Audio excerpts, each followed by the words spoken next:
Hello everyone, welcome to my YouTube page.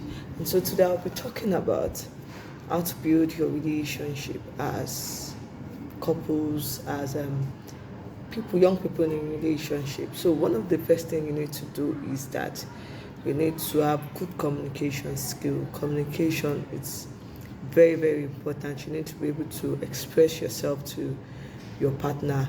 Let your partner be able to know what are those things that you like, those things that you don't like, so that discord will not happen and all of that. So you need to ensure that you are able to um, have good communication. So when we talk about communication, basically, so communication is not just about oh hello, how are you, hope you're eating, how's your day going, and all of that. During the phase of a relationship, the early stages, so you need to know the person. Okay, what's their aspiration, their ideas, what's their goals, what's their goal in life, what is motivating them, what are their fears, their worries, and all of that. Get to know what's happening. And so it's not just about, oh hello babe, how far have you eaten? No, beyond that. So it helps you to connect better emotionally. It helps you to connect. It helps you to connect mentally with your partner. So it is very important that you work on your communication skill. You talk about a lot of things, discuss things, your future plans, your everything. Talk about those things that that are very cogent. So the communication part should not just be about frivolous things, but things that really matters. Talk about everything that matters. Then the second thing is trust.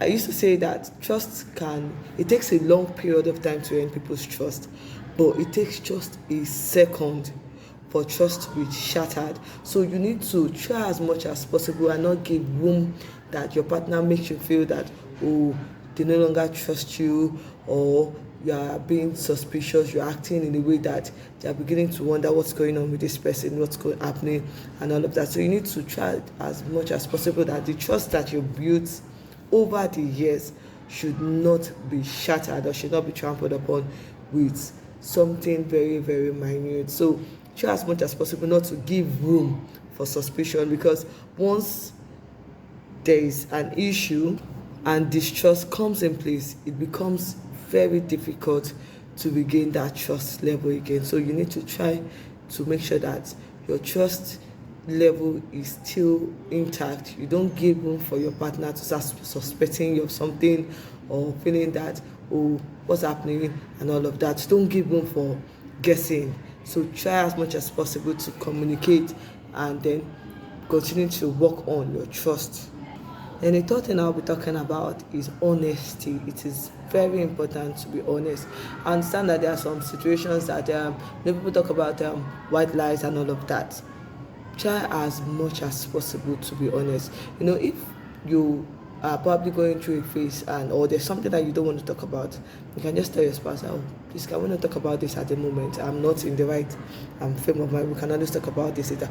But if it is something that you know that is a deal breaker, that is going to affect your relationship on the long run, it's better you come out clean.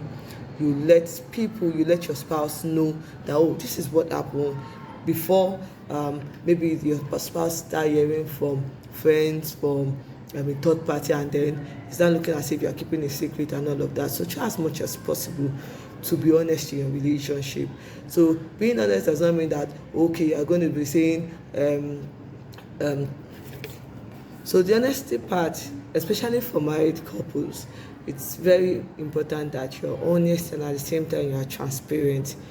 However, I know that this can be a bit dicey, because a lot of things is happening in society now and all of that. But try to be honest and transparent with your spouse. Try as much as possible to avoid keeping a secret, or telling lies to your spouse that when they eventually find out, it strains your relationship, it strains your marriage. So try as much as possible to be very honest, be open, and be transparent with your spouse. And the next point I will be talking about is being very supportive. So in terms of being supportive, it means that you're providing, whether it's emotional support or physical support, it is material support or mental support. For instance, okay, maybe someone, your spouse is going through maybe doing a study and all of that and needs assistance, and maybe someone that, oh, have you done your assignment, or let me even take a look at it, it shows concern. You might not even know how to do it entirely, but for the fact that you care, you show support, goes a long way. So try as much as, so don't just be someone that wants to always keep collecting, whether emotionally, physically.